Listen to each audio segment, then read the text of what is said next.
Assalomu alaykum, hurmatli YouTube muxlislari. Sovuqxonada isitigu, lekin namlik ko'cha yuqori bo'ldi. Bunaqa namlik to'g'ri kelmaydi. Devorlar tellab, mana shunaqalar bo'lib ketadi.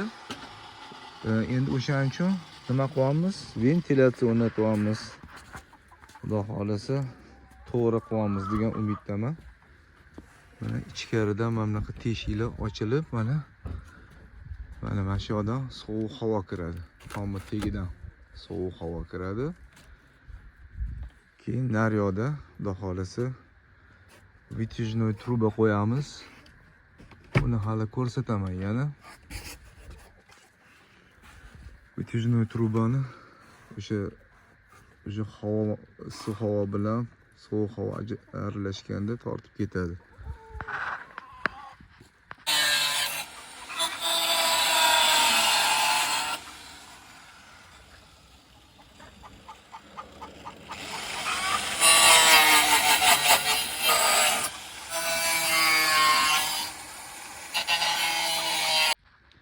Vitishkamiz bitdi. Xo'sh, mana bu yoqdan mana patolog tagidan teshdik. 3 ta teshik 75 cm diametrli. Shu yerdan sovuq havo kiradi ichkariga. Bitta aralashib, demak issiq havo bilan aralashib, keyin nima qiladi? U sovigandan keyin pastga tushadi u havo. Mana yerga tushadi. Deb bittan mana bu vitishkadan chiqib ketadi. To'g'larning oyog'ida sovuq kirmasligi kerak-da.